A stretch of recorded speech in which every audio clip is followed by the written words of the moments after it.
नमः सिद्धेभ्यः। ॐ नमः सिद्धेभ्यः। पंच परमेष्ठी भगवान की जय। अहिंसामयी वीतराग विश्व धर्म की जय। देवादिदेव 1008 श्री आदिनाथ भगवान की जय। देवादिदेव 1008 चिंतामणि घोर उपसर्ग विजेता श्री पार्श्वनाथ भगवान की जय। देवादिदेव 1008 शासन नायक बाल ब्रह्मचारी भगवान महावीर स्वामी की जय। परम पूजनीय आचार्य श्रोमणि गुरुवर श्री विद्यासागर जी महामुनिराज की जय। परम पूजनीय निर्व्यापक श्रवण मुनि श्री सुधा सागर जी महाराज की जय। परम पूजनीय 3,9 करोड़ महामुनिराजों की जय। तपोदय अतिशय क्षेत्र की जय। परम पूज्य छुल्लक श्री गंभीर सागर जी महाराज की जय। इच्छाएं महाराज। चर्चा चल रही है उन नरकों की अपार वेदना की कि जिसकी वेदना सुनकर संसार से भय उत्पन्न हो जाता है, पाप की क्रियाओं से मन उदास हो जाता है, पंचेंद्रियों के विषयों में लगा हुआ मानव उससे छूटने का प्रयास करना शुरू कर देता है। नरकों की ऐसी वेदना जब हम सुनते हैं तो उसका बखान सुनना ही हमें दहला देता है, और जब साक्षात हम उन दर्द वेदनाओं को देखेंगे या देख करके आए हैं तो उसका कहना ये तो बहुत हल्का, बहुत छोटी सी बात बताई जा रही है नरकों की वेदना की।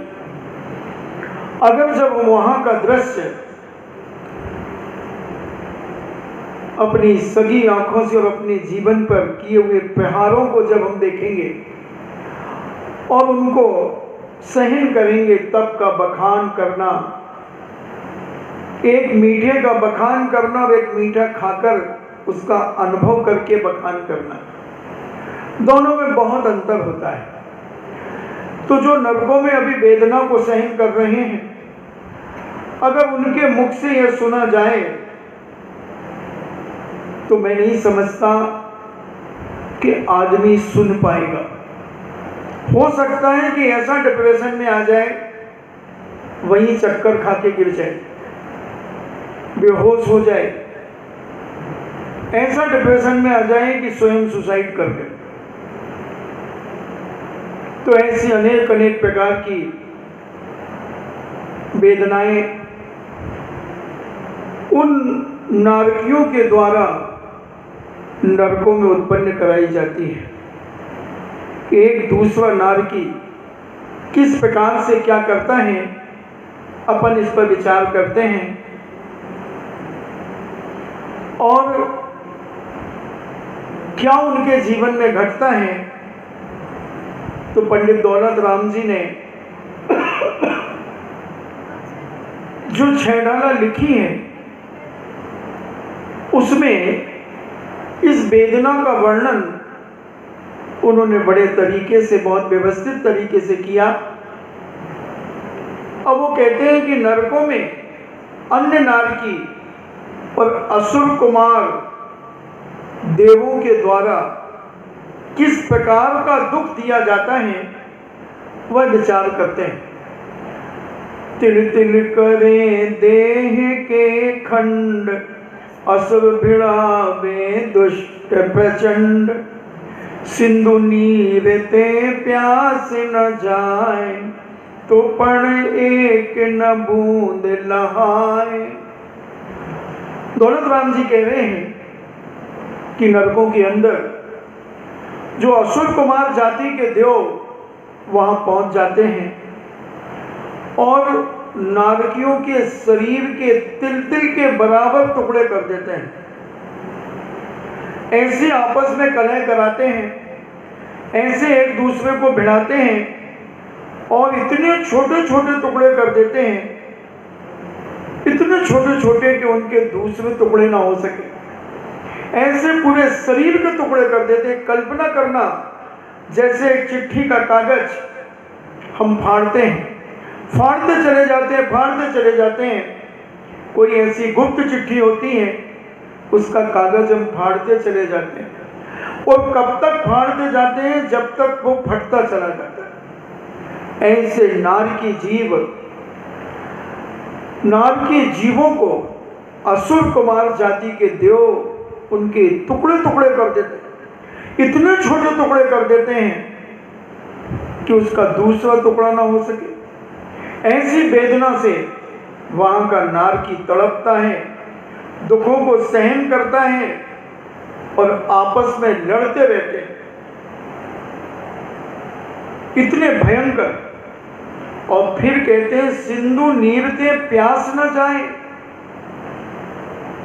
और एक सिंधु है, एक समुद्र के बराबर भी अगर पानी पिला दिया जाए तो भी नारकियों की प्यास समाप्त नहीं होती। बड़े बड़े समुद्रों का पानी पिला दिया जाए तो भी वह प्यास शांत नहीं होती, मगर तो पण एक न बूंद लहाए। तो वहां पर पानी की एक बूंद भी प्राप्त नहीं होती, एक बूंद भी उनको नहीं मिलती। कैसी वेदना, कैसी प्यास। तुम दिन भर में कितना पानी पी जाते हो, सोचना जरा। कितने बार पानी पी जाते हो। एक दिन पानी त्याग करके देखो, दूसरे दिन ओंठों पर सफेद सफेद पपड़ी जम जाती है, ओंठ सूख जाते हैं, पेट में जलन होने लगती है, हाथ पैर काम नहीं करते हैं, चक्कर आने लगते हैं। नारकियों की क्या दशा हो रही होगी, एक कल्पना करो। ऐसी वेदनाओं से भरा हुआ वह नरक, वह पृथ्वियां, वह बिल, एक एक बिल में असंख्यात असंख्यात नारकी रहा करते हैं। बिल क्या है? जैसे एक कॉलोनी होती है, उसमें मकान होते हैं, बंगले होते हैं, ऐसे ही एक एक पृथ्वी में, पहली पृथ्वी में 30 लाख बिल हैं, दूसरी में 25 लाख, 20 लाख, 15 लाख, 10 लाख, ऐसे 84 लाख बिल उन 7 भूमियों पर है, 7 पृथ्वियों में। और ऐसे नारकी आपस में क्या करते हैं? तो नरकों के नारकी कुत्तों के समान, जैसे एक कुत्ता दूसरे कुत्ते को देख करके भौंकना शुरू कर देता है, थोड़ी देर में लड़ना चालू कर देता, उठा पटक चालू हो जाती है।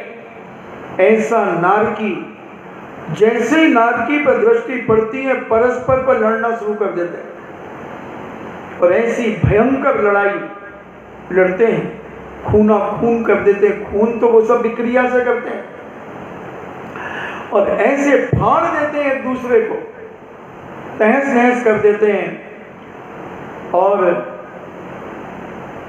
तिल के बराबर बराबर टुकड़े भी कर देते हैं।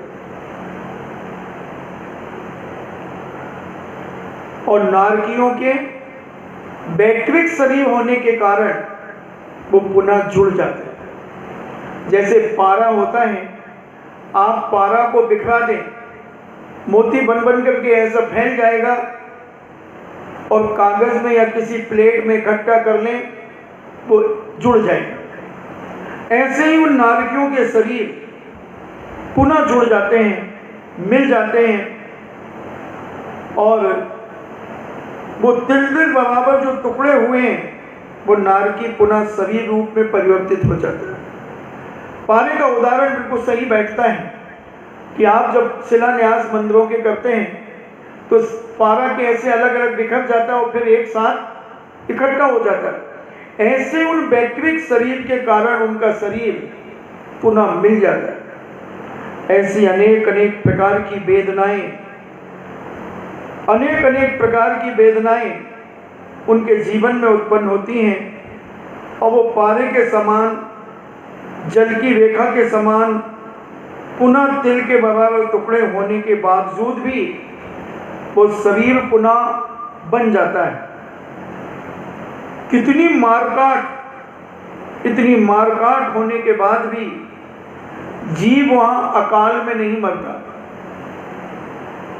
क्योंकि नारकियों के अकाल मरण नहीं होता। वो सुसाइड करना भी चाहे उस वेदना के भय से तो वो मर नहीं सकते। 1 सेकंड की भी आयु शेष है तो वो वहां से निकल नहीं सकते।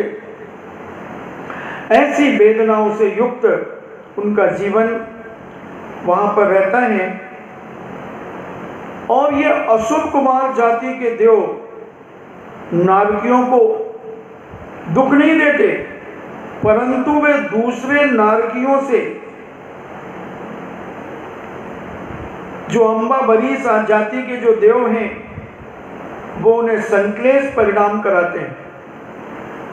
असुर देव नारकियों को परस्पर भिड़ा देते हैं। जैसे कई लोग होते हैं, यहाँ भी किसी के परिवार में बड़ी शांति चल रही है और उन्हें सहन नहीं हो रहा कि हमारे घर में तो कलह मची रहती है, इनके घर में शांति क्यों चल रही है। तो इधर उधर के लोग किसी न किसी को उसके परिवार के किसी की कोई बुराई बताएंगे, इधर उधर से भिड़ाने का प्रयास करेंगे और शांत पूर्ण परिवार को भी अशांत करने की कोशिश करते हैं। तो ऐसे वहाँ अंबाबरीस नाम के जो देव हैं, असुर कुमार आदि जो देव हैं, उनका काम ही है कि उन्हें भिड़ाना, लड़ाना और अनेक प्रकार से नारकियों को दुख देने का प्रयास करना। तो ये सभी देव उन नरकों में जाकर के दुख देते हैं। तो सारे नरकों में नहीं जाते, पहली पृथ्वी से लेकर के तीसरी पृथ्वी तक ये देवता जाते हैं। इससे बाद चौथी पृथ्वी में नहीं जा सकते। 16वें स्वर्ग का देव भी अगर किसी को संबोधन करने जाएगा तो तीसरी पृथ्वी तक ही जा सकता है, चौथी पृथ्वी में नहीं जाएगा। तो ये सभी देव हैं तो 16 स्वर्ग के, ये सारे के सारे नहीं, वे तीसरे नरक तक यानी तीसरी पृथ्वी तक ही जाकर के दुख दे सकते हैं। क्योंकि परस्पर दुख देने के कारण भूत संक्लेश परिणामों असुर कुमारों की चौथी पृथ्वी आदि में जाने की शक्ति नहीं है, तीसरी पृथ्वी तक ही जा सकते हैं। ये असुर अंबाबरीस आदि जो देव हैं, ये देवगति रूप पुण्य प्रकृति का उदय होते हुए भी पूर्व भाव में संयम का परिपालन करते हुए भी मायाचारी आदि के कारण दोषों की आलोचना नहीं की तथा सावध योग सहित तप किया। ऐसे पापानुबंधी पुण्य के उदय से अनेक प्रीतियों और शुभ प्रवृत्ति के कारण होते हुए भी संक्लेश कारण प्रवृत्तियों में ही आनंद मनाते हैं। यानी जो मुनिराज आदि होते हैं, पूर्व भाव में संयम आदि धारण किया मगर शिथिलाचार के साथ यापन किया, मायाचारी के साथ अनेक अनेक कारणों से, और अपनी आलोचना निंदा प्रतिक्रमण आदि नहीं किया और सावध्य आरंभ सारंभ खूब किया, तो ऐसे पापानुबंधी पुण्य के उदय से अनेक प्रीतियों और शुभ प्रवृत्ति के कारण होते हुए भी संक्लेश कारणों में प्रवृत्तियों में जो आनंद आता है उन्हें, इसलिए वो वहां जाकर के बैल भैंसे बकरे मुर्गे और मनुष्यों को जो परस्पर यहां भी लड़ाते हैं कई लोग, और उसमें आनंद आता है। विदेशों में बहुत होता है, बैल लड़ाना, भैंस लड़ाना, बकरे लड़ाना, मुर्गे लड़ाना, तीतर लड़ाना, ऐसे कई प्रकार के होते हैं। तो ये वही व्यक्ति हैं कि जो असुर कुमार जाति के देव थे, वो मर करके अब इस मनुष्य लोक में आ गए। तो वो ये लड़ाई देखने में कई लोगों को बड़ा मजा आता है। तो ऐसे ये जीव अपने जीवन में ऐसे अनेक कष्टों को भोगते हैं और कैसी प्यास लगती है नरकों के अंदर। ये अंबाबरीश जो देव असुर कुमार है ना, ये भवनवासी देव कहलाते हैं। ये भवनवासी देव जाकर के भिड़ाते हैं। और ये समझ लेना कि ये कौन बनता है असुर कुमार जाति के देव। तो जो पूर्व भाव में संयम धारण तो करते हैं मगर संयम का परिपालन नहीं करते और मायाचारी से युक्त होते हैं, अनेक दोषों से, और अपने दोषों की आलोचना, प्रतिक्रमण, निंदा, गरा आदि नहीं करते और सावध्य योग से यानी आरंभ सारंभ के द्वारा तप करते रहते हैं।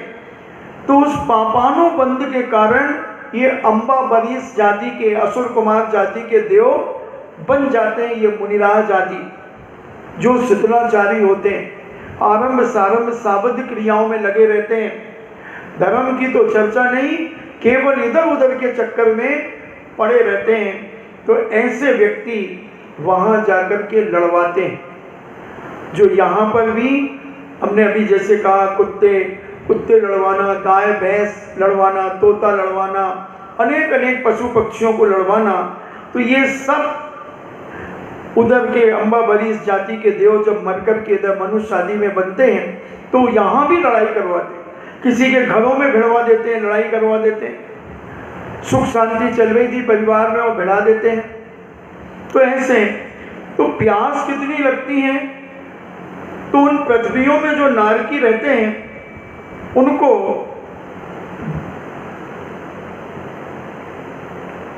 इतनी प्यास लगती है, इतनी कि स्वयंभू रमण समुद्र का पानी पी लें, महासमुद्रों का खारा पानी भी पी ले तो भी उनकी शांति, उन्हें प्यास की नहीं होती। तो भी पीने के लिए, उन नारकियों को पीने के लिए एक बूंद पानी भी नहीं प्राप्त होता।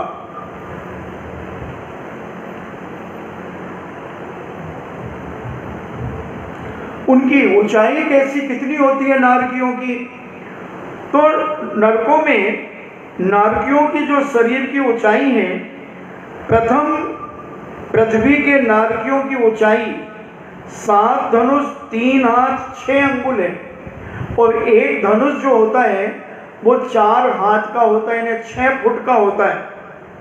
तो 7 धनुष 7 चौको 28, 28 और 3 31 हाथ और 6 अंगुल पहले पृथ्वी का नारकी होगा। 31 हाथ, अब इसको 1.5 गुना कर दो तो 15.5 और जोड़ो, 15, 16 ही जोड़ दो, 6 अंगुल और, तो ये 16 और जुड़ गए तो 47 फुट का पहले पृथ्वी का नारकी 47 फुट का होता है। फिर इससे दूना कर दो, द्वितीय नरक यानी द्वितीय पृथ्वी के नारकियों की ऊंचाई 15 धनुष 2 हाथ 12 अंगुल है। तीसरे नरक के नारकियों की ऊंचाई 31 धनुष 1 हाथ है। चौथे नरक के नारकियों की ऊंचाई 62 धनुष 2 हाथ है। पांचवें नरक के नारकी यानी पांचवी पृथ्वी के नारकियों की ऊंचाई 125 धनुष है और छठे पृथ्वी के नारकियों की ऊंचाई 250 धनुष है और सातवीं पृथ्वी के नारकियों की ऊंचाई 500 धनुष है, यानी 3000 फीट है। तो ऐसे ये नारकियों के शरीर की ऊंचाई है। अब कहते हैं भूख कितनी लगती है, तुम्हें कितनी भूख लगती है, और उन्हें कितनी भूख लगती है। तो कहते 3 लोग को नाज जो खाए, मिटे न भूख कणा न लहाए।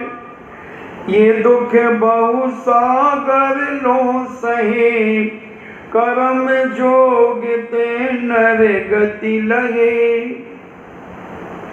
ऐसे 3 लोग का नाज यानी अनाज, पूरे 3 लोग का नाज यानी अनाज अगर खिला दिया जाए तो भी इनकी भूख नहीं मिटती, इतनी भूख लगती है। फिर भी एक कण खाने को नहीं मिलता। देखो तो दशा, बिना भोजन बिना पानी के कैसे जीवित हैं, कैसे जीवित हैं और कैसे लड़ रहे हैं, कैसी मारकाट कर रहे हैं। ये दुख एक दिन के लिए, ऐसे दुख 2 दिन के लिए नहीं, ये दुख बहुत सागर लो सहे, बहुत सागरों पर्यंत ऐसे दुखों का उन्होंने सहन किया। कर्म जोगते नर गति लये, ऐसे कर्म जो उन्होंने बांधे हैं, उस कर्म के प्रभाव से, उस कर्म के संयोग से इस प्रकार की गति उनकी होती है, गति ऐसी प्राप्त होती है। इस प्रकार की पृथ्वियों में वो जीव बहुत सागर तक भ्रमण करते रहते हैं। कहाँ शुभ कर्म का संयोग मिल गया तो वह मनुष्य गति प्राप्त कर लेते। कभी परिणामों में निर्मलता आ गई, कभी कोई ऐसी स्थिति बन गई, कोई स्वर्गीय देवता ने आकर के संबोधन कर दिया और उसकी बात मान गए, तो वो तीसरी पृथ्वी तक के ही, चौथी पृथ्वी में तो देवता जा ही नहीं सकता, क्योंकि उस देवता की शक्ति नहीं है जाने की। साक्षात अवधि ज्ञान तो लगा लेगा, अवधि ज्ञान लगा करके वहां की जानकारी तो ले लेगा, अपने मित्र को वहां खोज लेगा कि मेरा मित्र भी इस प्रकार की बदमाशी करता था, तो वो नरक में गया होगा, कहाँ गया, वो तो इतना तो जान लेंगे। अवधि ज्ञान का विषय भी, कौन से देवता का कितनी पृथ्वी तक जा सकता है अवधि ज्ञान, वो भी हमारे जैनाचार्यों ने लिखा है। तत्वार सूत्र के 4थे अध्याय में इसका बहुत विस्तार से वर्णन है, राजवार्तिक में और ज्यादा वर्णन है। तो ऐसा वर्णन त्रिलोक पंडिती आदि में, त्रिलोक सार में, आदि आदि ग्रंथों में स्वर्ग नरकों का बहुत विस्तार से वर्णन है। उन देवों की शक्तियां बताई हैं, कितनी विक्रियाएं कर सकते हैं, वो सारा बताया है। तो ऐसे ये दुख बहु सागर लो सहे, कर्म जोग ते नर गति पाई। और कुछ पुण्य के सागरों पर्यंत वहां के दुख सहन करके कुछ पुण्य के उदय आने पर मनुष्य आदि पर्याय को प्राप्त कर लेते हैं। तो कहते हैं और विस्तार से कहते हैं, चर्चा करते हैं कि 3 लोक के संपूर्ण गेहूं, चने, चावल, मूंग आदि जो अनाज है, वह भी अगर वो नारकी खा लें तो भी उनकी भूख नहीं मिट सकती। फिर भी इतना खाने के बाद भी इतनी ताकत है पचाने की, फिर भी एक कण उन्हें प्राप्त नहीं हो रहा है। तो वहाँ क्या मिलता है खाने के लिए? वहाँ खाने के लिए रोटी आदि तो दूर, एक अनाज का कण भी नहीं मिलता। मात्र अत्यंत तीखी, कड़वी, भिष्टा से भी अधिक दुर्गंधित, गिलानी युक्त थोड़ी सी मिट्टी चिरकाल के बाद खाने को मिलती है। ऐसा कहा जाता है, बाकी वहां कुछ मिलता नहीं, मिट्टी भी नहीं मिलती खाने को। तो ऐसा भयंकर स्थिति रहती है और नारकियों को सागरों पर्यंत दुख भोगने पड़ते हैं। कोई 1-2 साल दुख नहीं भोगना पड़ रहा है, सालों नहीं, सागरों। कम से कम उनकी आयु 10,000 वर्ष की है।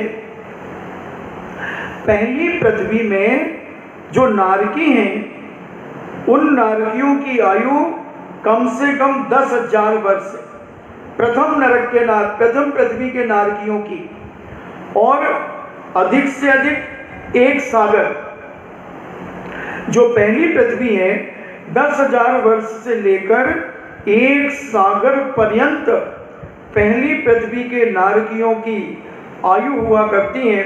और दूसरी पृथ्वी में नरकों में रहने वाले 3 सागर, तीसरे नरक में, यानी दूसरे में 3 सागर की और तीसरे नरक में 7 सागर की, चौथी पृथ्वी में 10 सागर की, 5वीं पृथ्वी में 17 सागर की, और 6ठे पृथ्वी में 22 सागर की, और 7वीं पृथ्वी में 33 सागर की आयु होती है। अब सागर क्या है? सागर किसे कहते हैं? तो 2000 कोस गहरा और 2000 कोस चौड़ा एक गड्ढा खोदिए, और उसमें एक दिन से लेकर के 7 दिन तक के भेड़ के बाल कैंची से इतने छोटे करिए कि उनका दूसरा टुकड़ा ना हो सके, और उस गड्ढे को भर दीजिए, बिल्कुल टाइट भर दीजिए, रोलर चला दीजिए उसके ऊपर, और 100 साल में एक बाल निकालिए, 100 साल में एक बाल, और जब वो पूरे बाल खाली हो जाएं तो इसको एक व्यवहार पल्ल कहते हैं। और फिर उस व्यवहार पल्ल को इन्होंने बहुत शॉर्ट में दिया है, बाकी अन्य ग्रंथों में इसका विस्तार बहुत बड़े तरीके से दिया है, इन्होंने एक मात्र समझाने के लिए दिया है। तो ऐसे व्यवहार पल्ल से असंख्यात गुना उद्धार पल होता है, और उससे असंख्यात गुना अद्धा पल होता है, और 10 कोड़ा कोड़ी अद्धा पल्लों का एक सागर होता है। ऐसा तो कोड़ा कोड़ी किसे कहते हैं? तो 1 करोड़ में 1 करोड़ का गुणा करते हैं तो वो 1 कोड़ा कोड़ी कहलाता है। अब बोलो, नरकों की वेदना, वहां की आयु, इसलिए कभी जिंदगी में ऐसे काम मत करो जिन कामों के द्वारा हमें नरक में जाना पड़े। किसी को दुखी मत करो अपने जीवन में। अगर तुम किसी को दुखी करते हो तो कर्म कहता है हम तुम्हें ऐसी जगह पटकेंगे कि तुम्हारा कोई आंसू पहुंचने वाला भी नहीं होगा। कोई आंसू पहुंचने वाला नहीं, नरकों में कोई आंसू नहीं पहुंच सकता बंदो। वहां तो केवल भिड़ाने में ही उन्हें मजा आता है, लड़ाने में ही मजा आता है। कोई देवता नहीं, कोई दुर्लभ, कम दुर्लभ होता है कोई देवता अगर तुम्हें बचाने आ जाए, तुम्हारी सहायता करने तो नहीं आ सकता, मत संबोधन कर सकता है, तुम्हें थोड़ी सी बुद्धि दे सकता है कि साक्षात जब तेरे परिवार के मोहल्ले पड़ोस के लोग तुझे समझाते थे दुष्ट, तो तू नहीं समझा, और मैं तेरा मित्र था, तेरा पड़ोसी था। अब मैं स्वर्ग में गया और तू नरक में गया है, मुझे तुझसे थोड़ा सा लगाव था, इसलिए मैं तेरे पास आ गया।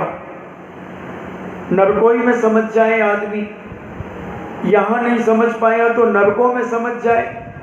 मगर मेरा तो कहना है कि नरकों की अपेक्षा भैया तू यही समझ ले, यही समझ ले, नरकों में कब जाएगा, कब भोगेगा।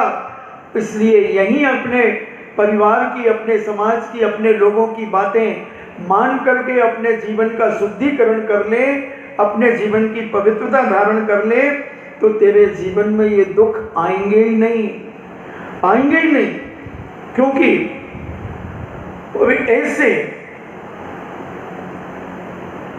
कौन कौन दुख देता है? तो असुर कुमार जाति के दुख तो देते ही हैं, शारीरिक दुख भी होता है, मानसिक दुख भी होता है, और क्षेत्र का भी दुख होता है, वहाँ की भूमि का, और नारकियों के द्वारा भी दुख दिया जाता है। ऐसे 5 प्रकार से वहाँ दुख ही दुख होता है।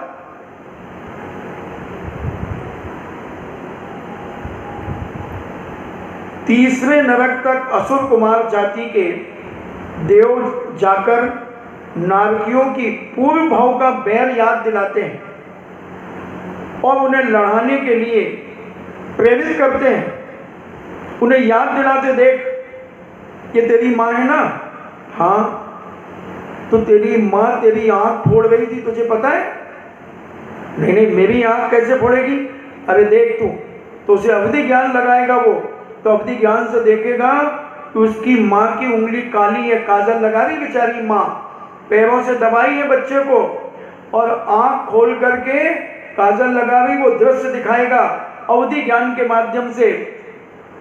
अब वो कहेगा हाँ ये तो मेरी आंख फोड़ने के लिए, और वो दोनों आंख का प्रहार कर देगा उस अपनी माँ को। उसकी माँ बच्चे की, जब आप देखते हैं हम अपने नाती पोतों की मालिश करते हैं, यूँ हाथ पाँव मलते हैं, टांग से टांग मिलाते, हाथ से हाथ मिलाते, फिर हाथ और टांग मिलाते, तो वो दिखाता देख तेरे पैर तोड़ रहा था, ये तेरी माँ तेरी हाथों को तोड़ने के लिए देख गांठ लगा रही थी पैर की और हाथ की। वो कहता अच्छा, और उसका अवधि मिथ्या दृष्टि जीव है, कुअवधि ज्ञान होता है, फौरन समझता है ठीक, और बस पैर पकड़ करके पछाड़ देता है वो अपनी माँ को। ऐसी भयंकर वेदनाएं नरकों में हुआ करती हैं और वह ऐसे बैर याद दिला करके उनकी परस्पर दुखी करते हैं और नारकियों का शरीर, स्पर्श, गंध तथा उनका वर्ण सभी अशुभ होते हैं। उनके शरीर का स्पर्श भी खिलबिला होगा, चिकना नहीं होगा, यानी रूखा होगा, गंदगी दुर्गंध आएगी, वर्ण भी बिल्कुल विकृत काले होंगे, सब अशुभ होता है और विक्रिया भी उनकी अशुभ ही विक्रिया करते हैं, अशुभतर बहुत निकृष्ट विक्रिया करते हैं और उससे अनेक प्रकार के दुख ये पाते हैं। मानसिक दुख, क्षेत्र का जनित दुख और परस्पर दुख, ऐसे अनेक प्रकार के दुखों से नारकियों के बिल अत्यंत अंधकारमय, उनके बिलों में उजाला नहीं होता, बिल्कुल खुब का अंधकार। देखो सामने पलट के देख लो एक बार, इससे भी भयंकर ये तो कुछ भी नहीं है। अभी बता रहा हूं क्या करते हैं। ऐसा खुब का अहंकार होता है, अंधकार होता है और स्वाभाविक शीत उष्ण की बाधा, वहां की प्रकृति की ऐसी भयंकर ठंड, ऐसी भयंकर ठंड और ऐसी भयंकर गर्मी से युक्त वहां की मिट्टी इतनी दुर्गंध युक्त होती है कि उस मिट्टी का एक कण, सुई की नोक के बराबर अगर एक कण आ जाए तो आधा कोस के लोग मरण को प्राप्त हो जाएं। और 7वीं पृथ्वी वहां, और अधिक से अधिक तो 24 कोस के लोग वहां से मरण को प्राप्त हो सकते हैं। ऐसे जीव वहां की भूमि का स्पर्श करना इतना तीक्ष्ण है कि यहाँ हजारों वृक्षों के साथ जैसे काट दिया हो, ऐसी वेदना आदि होती है। और वहाँ का भूमि का स्पर्श मात्र से, वहाँ के क्षेत्र के प्रभाव से नारकियों के परिणाम अशुभ हो जाते हैं। क्षेत्र का भी बड़ा प्रभाव पड़ता है। आप देखें जिनके मकान वास्तु से नहीं बने, तो आप उनके घरों में जाएंगे, आपके मन में शांति जो थी वो बिगड़ जाएगी। कई बार देखा गया। और किसी का मकान वास्तु से बना है, उसी मोहल्ले उसी कॉलोनी में बना है, और आप उसके यहाँ जाएंगे और आप मन ठीक नहीं था, मतलब उसके यहाँ जाने से आपका मन ठीक हो जाएगा। तो क्षेत्र का प्रभाव भी पड़ता है। आप गांव के मंदिर में जाइए और क्षेत्र के मंदिर में जाइए, दोनों में परिणामों में परिवर्तन आएगा। क्यों जाते हैं सम्मेद शिखर, क्यों जाते हैं श्री महावीर जी, क्यों जाते हैं अपन नैनागिर, आहार जी, पपोरा जी, सांगानेर, हसनापुर, क्यों जाते हैं? तो ये सब क्षेत्रों के अलग अलग प्रभाव पड़ते हैं। तो वहाँ का ऐसा अशुभ प्रभाव पड़ता है नारकियों की पृथ्वियों का कि वहाँ पर अशुभ परिणाम होते हैं, विकृत परिणाम होते हैं, मानसिक दुख पैदा होने लगता है।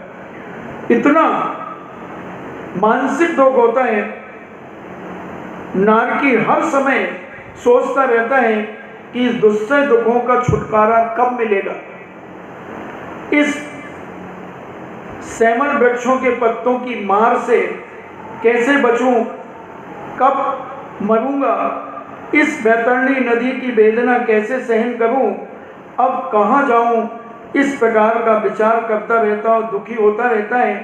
इस कारण वहाँ संताप पैदा होता रहता है। परस्पर कैसे दुख करते हैं, तो वे नारकी आपस में एक दूसरे को बांधते, काटते, पेलते रहते हैं, करौंच से काटते रहते हैं, चीरते रहते हैं, अग्नि में फेंकते रहते हैं, उबलते तेल की कढ़ाई में तलते रहते हैं तथा तिलते के समान टुकड़े कर देते हैं, और भी अनेक प्रकार के दुख वहां देते रहते हैं। जो मांस आदि का सेवन करते हैं, अभक्ष्य सेवन करते हैं, तो उनके लिए वो नारकी एक दूसरे को, वह मांस खाने आदि को तो मिलता नहीं, मगर एक नारकी दूसरे नारकी के स्वयं के शरीर को काटकर और स्वयं उसे खिलाता है। शराब पीने वालों को पिघला हुआ तांबा जबरन पिलाता है, पर स्त्रीगामी को लाल लोहे की पुतली से आलिंगन कराते हैं, हिंसा करने वालों को करौंच से काटते हैं, झूठ बोलने वाले को जिब्बा खींचकर निकाल देते हैं, दांत तोड़ देते हैं। ऐसे अनेक अनेक प्रकार की कष्ट और वेदनाओं से भरकर वहाँ के नारकी अपने जीवन व्यतीत करते हैं। ये सारी वेदना सुनकर संसार से संवेग भाव पैदा होता है।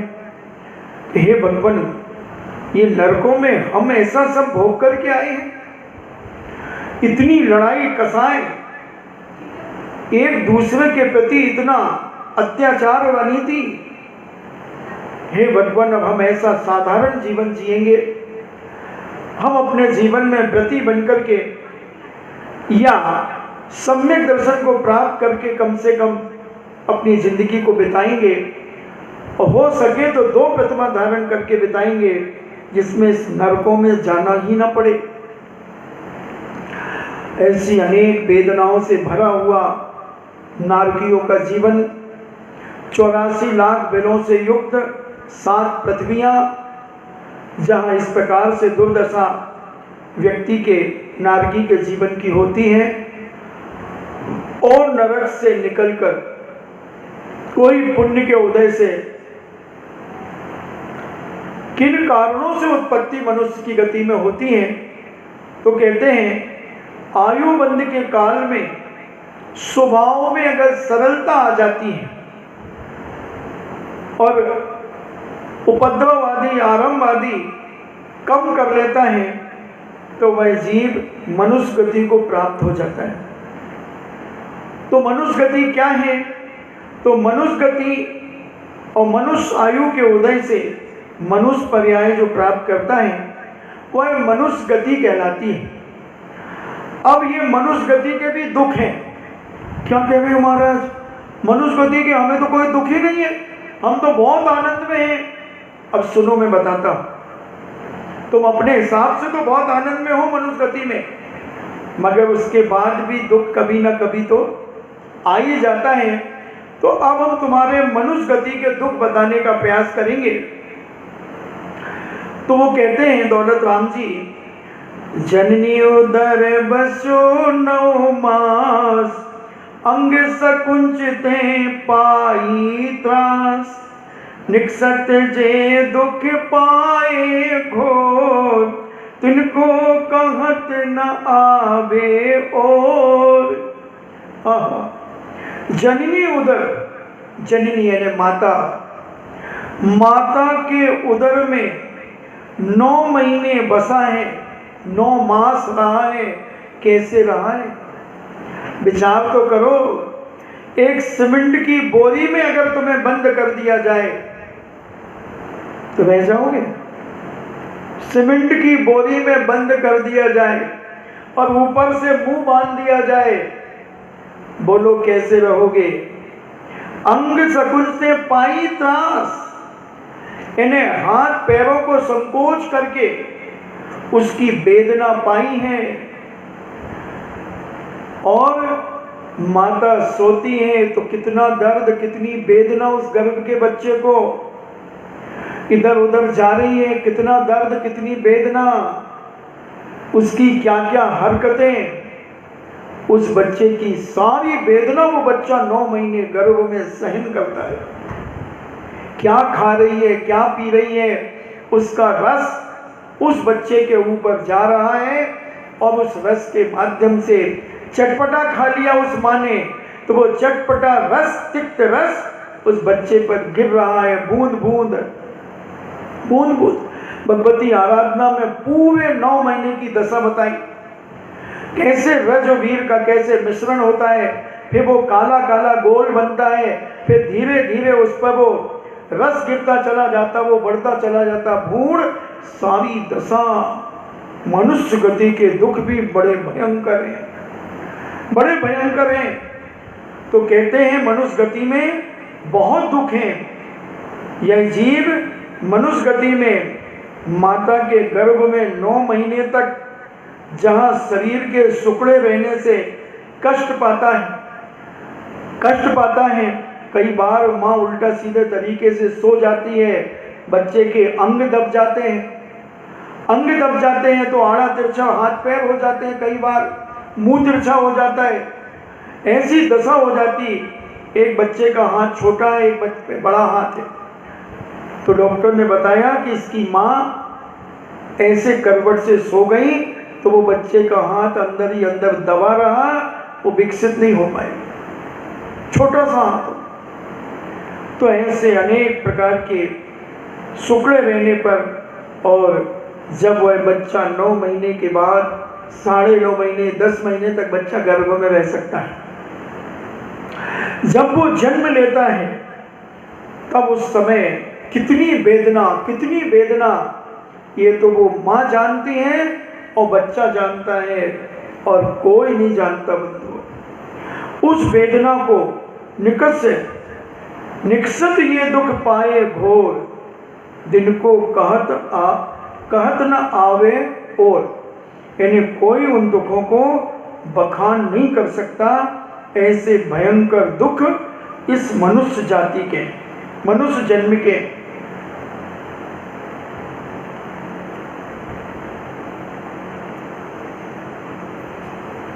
गर्भ में स्थान कम होने से अंगों का सुकड़न करके समय बिताता है, सिर नीचे और पैर ऊपर होने से अत्यंत कष्ट भोगता रहता है, माँ के उच्छिष्ट भोजन से भूख को मिटाता है, यानी झूठे भोजन से।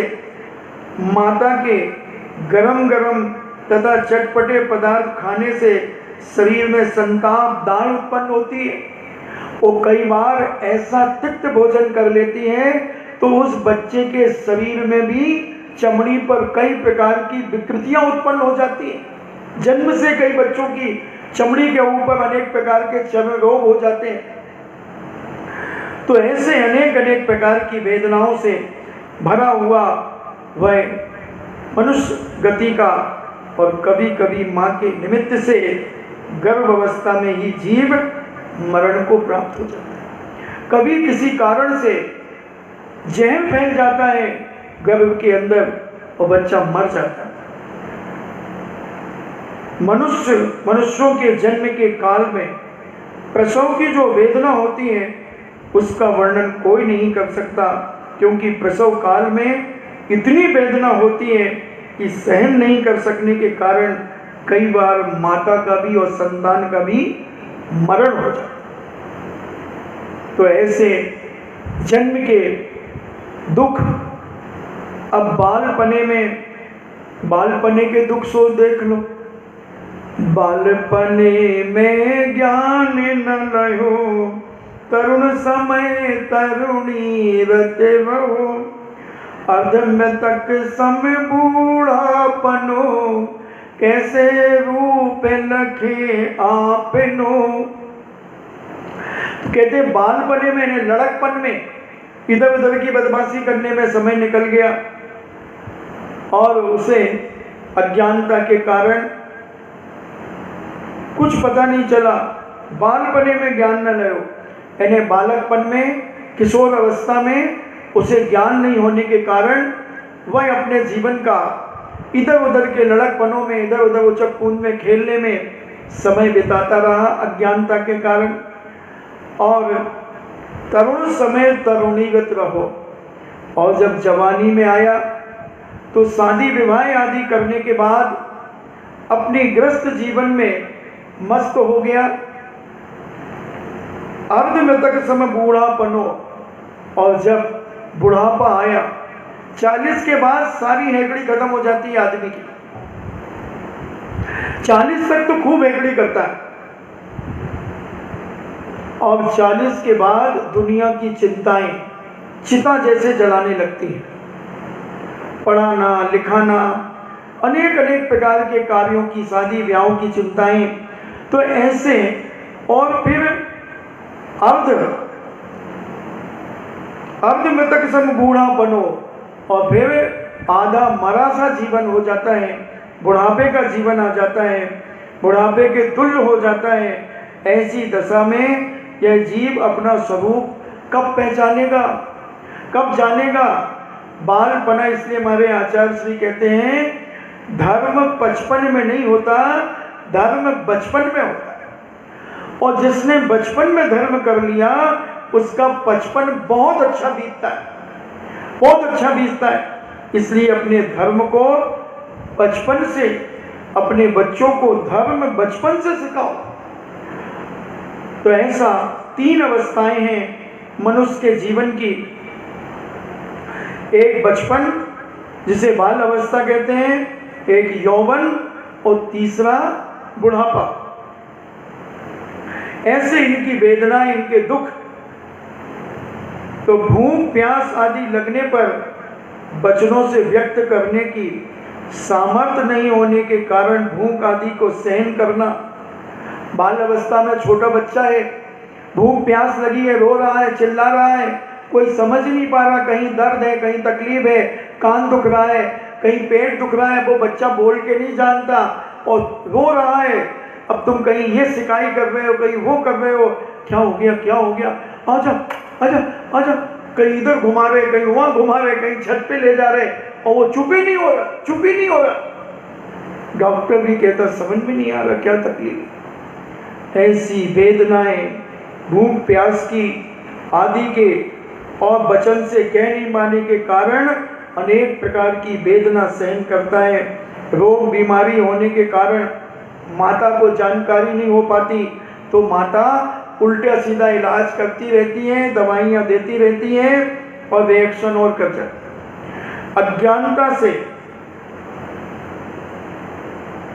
अज्ञानता से नाक के मल, भ्रष्टा मूत्र और शरीर को लिप्त कर लेता है। बच्चा वहीं पोटी कर लेता है, वहीं हाथ ऐसे करता मुंगली मुंह में दे देता है, उसमें सुसु कर लेता है। नहीं महाराज, अब तो हम हगीज पहना देते हैं तो अब तो वो बाहर मल मूत्र आता ही नहीं, तो उसके अंदर ही तो भरा है वो मल, उसके शरीर में बीमारी हो जाएगी। घंटे घंटे 2-2 घंटे मल शरीर से चिपका है, मूत्र लगा हुआ है, उसके फंगस हो, क्या बोलते वो, फंगस हो जाएंगे, फंगस क्या बोलते हैं, इन्फेक्शन हो जाएगा। ऐसे अनेक प्रकार की बीमारियां हो जाती हैं उस बच्चे को बालपने में। और बाल अवस्था में चलने की असमर्थता के कारण अनेकों बार गिरता है, चोट लगती है, उठता है, कभी कभी किसी अन्य कारण से क्रोधित हुआ माता पिता के द्वारा पीटा भी जाता है, पिट भी जाता है। जब बच्चे मम्मी पापा की बात नहीं मानते तो पिट भी जाते हैं, डांट भी खाते रहते हैं। तो ऐसे जीवन के दुख बाल अवस्था के। और फिर यौवन अवस्था में क्या दुख है, अब तो हम जवान हो गए, अब तो हम सेल्फ डिपेंड हो गए, हम सब अपना निर्णय करेंगे। आप कौन होते हो हमारे बीच में हस्तक्षेप करने वाले? वाह रे वाह, वाह वाह बेटा वाह, जिसने 9 महीने तुझे गर्भ में रखा वो हस्तक्षेप नहीं कर सकता। जिसने तुझे तेरे पैरों पे खड़ा कराया वो हस्तक्षेप नहीं कर सकता। भूल गया? थोड़ा सा जवान क्या हो गया तो अपने आप को दादा समझने लगा, माता पिता की उपेक्षा करने लगा, परिवार का मजाक उड़ाने लगा। नहीं, जो मुझे करना होगा मैं वो करूंगा। और ऐसे आदमी अपनी जिंदगी में अपार दुख उठाते हैं बंधु। जो मनमानी करते हैं, तो आज याद करो बेंगलोर की घटना। वो 15 साल की छोरी, क्या उत्सव, ऐसा क्या नाम था उसका, उन्नति नाम था। उन्नति तो सोचती मैंने उन्नति कर ली होगी। और उसने कितना बड़ा काम किया। यही तो कहा था उसके पिता ने कि बेटा ये फालतू के मोबाइल मत चलाया करो। और उसने पहले से बुला के रखा पिता को मारने के लिए, पहले से लड़कों को बुला के रखा। कितनी निर्दय होगी ये तो सोचो जरा। जैन कुल में जन्म लेकर जिसने जन्म से दूध देखा हो, जिसने जन्म से दाल रोटी सब्जी फल खाया हो, मगर यौवन पर आने पर उसने जो अभक्ष मांसाहार किया, उसके कारण उसके अंदर क्रूर परिणाम हो गए। पिता को मार दिया। मैं तो बार बार सोचता हूं कि हे भगवान, ऐसी भी निर्दयता, पिता के टुकड़े टुकड़े कर दिए। अपन को तो जरा सा सब्जी में चक्कू हाथ लग जाए तो आंखों में आंसू आ जाते, मगर उसके परिणाम कितने कठोर और निर्दय होंगे कि अपने पिता के टुकड़े करके तेजाब डाल दी, और तेजाब डाल करके आग लगा दी। कैसा विचित्र जीवन, कैसी हरकत, कैसा जवानी का जोश, कैसे परिणामों की विकृता, कैसे मनमानी, कैसा मनमानी। एक पिता, कोई भी माता पिता, परिवार का सगा हितैषी कभी बंधुओं कभी गलत सलाह नहीं देगा जिंदगी में। वो जो भी करेगा तुम्हारे हित के लिए करेगा, तुम्हारे जीवन की पवित्रता के लिए करेगा, तुम्हारे जीवन की उन्नति के लिए करेगा। मगर हमारी नादानी, हमारी अज्ञानता, हमारी नासमझ, और उसका दुष्परिणाम ये हुआ कि पिता को अपने जीवन से हाथ धोना पड़ा। और एक मैना सुंदरी देखो हमारी, वो पिता कह रहा है तू चुन ले बेटा, जिसके साथ जो राजकुमार से तुझे शादी करना है उससे कर ले। मगर मैना सुंदरी कहती है पिताजी, इतनी निकृष्ट नहीं हूं मैं कि अपना पति मैं स्वयं चुनूं। देखना उसकी विशालता, राजकुमारी थी, ढेरों एक से एक राजकुमार मिलते होंगे, आते होंगे, मगर उस मैना सुंदरी ने कभी स्वीकार नहीं किया। पिता ने बहुत कोशिश की कि अपने मन से अपने पति का चयन कर ले, मगर वो कहती है मैं इतनी छुछंद्र नहीं हूं, इतनी निकृष्ट आत्मा नहीं हूं कि मैं अपने पति का चुनाव मैं करूं। ये निकृष्ट लड़कियों का काम है, सज्जन बेटियों का काम, आज्ञाकारी माता पिता की आज्ञा में रहने वाली बेटियों का काम कभी नहीं है। उसने क्या जवाब दिए अपने पिता को, अब बड़े श्रीपाल चरित्र। और पिता इतना क्रोधित हो गया, इतना गुस्से में आ गया कि उसने कोड़ी के साथ शादी कर दी। सहन शक्ति तो देखो उसकी। आज दोपहर को कमरे में ऐसी कुछ चर्चा चली, तो कितना समर्पण कि पिता जिसके साथ मेरे पीले हाथ करेगा, माँ जिसके हाथ मेरे पीले हाथ करेगी, उसके साथ मैं जीवन के अंत तक बिताऊं, जीवन के अंत तक अपना समय बिताऊंगी, कैसा भी वो हो। और आपको सबको मालूम है कि मैना सुंदरी ने कितनी सेवा की अपने पति की, कितनी सेवा की। उदाहरण आ गया था बब्बू की नानी का। कमरे में बैठे बैठे चर्चा चल रही थी, तो मैंने कहा बब्बू की नानी ने भी बब्बू के नाना की क्या सेवा की है, बेजोड़। और सिकन नहीं लाई चेहरे पर, सिकन नहीं लाई। और कुछ सालों के बाद तो इतने चिड़चिड़े हो गए थे वो पूरनमल जी, फिर भी उनकी सेवा में कहीं से एक सूद के बराबर भी कमी उन्होंने नहीं लाई, क्योंकि उनके माता पिता ने जिनके साथ शादी की थी उनका निर्वाह जीवन के अंत तक करेंगे। ये माता पिता की आज्ञाकारी बिटिया और बेटा होता है, इसको कहते हैं बेटा और बिटिया। और जो माता पिता की उपेक्षा करके हठग्राहिता करता है वो कहता था लड़का और लड़की। तो ये विचार करें आप कि आपने अपने जीवन में लड़की को जन्म दिया है या लड़के को जन्म दिया है या बेटी को जन्म दिया है या बेटे को जन्म दिया है। उनकी सेवा देखकर आज वर्तमान में इस पंचम काल में बहुत सारे परिवार देखे मैंने, मगर उनकी सेवा एक मिनट के लिए नहीं छोड़ती। आंखों से दिखना और बंद हो गया। आमा पंचकल्याणक के बाद से स्थिति धीरे धीरे बिगड़ती गई। 8-10 साल हो गए, 10 साल लगभग हो गए होंगे। 10 साल तक तो ऐसी 24 घंटे कदम से कदम मिलाकर के रही।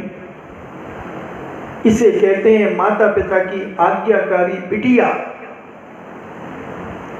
इतने बड़े परिवार में रहकर और अपने पति की सेवा। तो ऐसी मैना सुंदरी ने भी अपने पति की सेवा ऐसे ही की, क्योंकि पिता जिसके हाथ मुझे देगा वही मेरा सब कुछ होगा। कोई पिता कोई माँ अपनी बेटी को गलत जगह कभी नहीं भेजती, पूरी ताकत लगाती है अच्छी से अच्छी जगह भेजने की। तो ऐसी मैना सुंदरी और भी सीता 14 वर्ष तक कष्टों को सहन करती रही। ढेर सतियां हमारे जीवन में स्वाध्याय में आती हैं और उन्होंने अपनी माता पिता की आज्ञा के बिना कोई कदम नहीं उठाया, इसलिए आज वो साधु संतों के मुख से, आचार्यों की लेखनी से उनके नाम लिखे गए, उनके नाम लिखे गए, उनके गुणानुवाद किए गए सतियों के। तो ऐसे जीवन में हम अपनी माता पिता की आज्ञा में रहें, और जो यौवन अवस्था में इतरा जाते हैं और अपने माता पिता की उपेक्षा करते हैं, व्यसनों में पड़ जाते हैं, माता पिता की बातों का ध्यान नहीं देते, कुसंगति में पड़ जाते हैं, व्यसनों का सेवन करने लगते हैं, निर्धन और रोगी होकर दुखी होते हैं और छोटी छोटी बातों में चिढ़ जाते हैं और दुराचारी हो जाते हैं, कलह प्रिय हो जाते हैं और पत्नी मिलने पर भी संताप देते रहते हैं, पति न मिलने पर तो पत्नियां दुखी होती रहती हैं और ऐसी अनेक प्रकार की आजीविका के साधन नहीं मिलने पर सर्वत्र तिरस्कार होता चला जाता है। धर्म के स्वरूप नहीं जानने के कारण जवानी में आदमी अनेक प्रकार के दुखों को भोगता है और वृद्ध अवस्था में शरीर की चेतना रहते हुए भी मृतक के समान हो जाता, अर्ध मृतक बूढ़ा, अर्ध मृतक आधा मर ही जाता है आदमी। और बूढ़ापे में कोई उनकी कदर नहीं करता, सुनता नहीं, चिड़चिड़ापन आ जाता है। बुढ़ापे में अनेक प्रकार का क्रोध उत्पन्न होने चालू हो जाता है। तो वो सारी की सारी समस्याएं, आंखों से दिखना कम हो जाता है, पैरों की शक्तियां कम हो जाती हैं, कानों की सुनाई कम पड़ने लगता है और अपने हित अहित के बारे में समझ नहीं पाते। अच्छा कहो तो उन्हें उल्टा सोचते हैं, ऐसे इंद्रियां शिथिल हो जाती हैं। ऐसे अनेक प्रकार की परेशानियां वृद्ध अवस्था में होती हैं। इस जीव ने दुर्लभ मनुष्य पर्याय में की 3 अवस्थाएं कैसे खोदी। इस जीव ने दुर्लभ मनुष्य पर्याय की अवस्था को खेल कूद में बालपने में निकाल दिया, फिर शादी विवाह के चक्कर में उलझ गया और वृद्ध अवस्था में असमर्थ होने के कारण अपनी मनुष्य पर्याय का समापन कर दिया बंधुओं। ऐसी अनेक प्रकार की स्थितियाँ, तकलीफें, वेदनाएं जीवन का विनाश करते हुए हम विकास तो नहीं कर पाए और विनाश और कर लिया। इसलिए थोड़ा सा समय मिला है अपने जीवन में तो कुछ कर लें और अपने जीवन का उत्थान करने का प्रयास करें। ऐसी मनुष्य पर्याय दुर्लभ तब दुर्लभ है, मगर इसमें भी दुख है। इस संवेदना को समझें और अपने जीवन की पवित्रता और अपने विचारों को शुद्धिकरण करें। इन्हीं मंगल भावना के साथ जिनवाणी स्तुति। जिनवाणी के ज्ञान से सूझे लोकालोक, सो वाणी मस्तके धरो सदा देत हूँ धोख। हे जिनवाणी भारती, तो है जपो दिन रैन, जो तेरो शरणागहि, सो पावे सुख चैन। देव भजो अरिहंत को, गुरु सेवा निर्ग्रंथ। दया धर्म पालो सदा, यही मोक्ष का पंथ।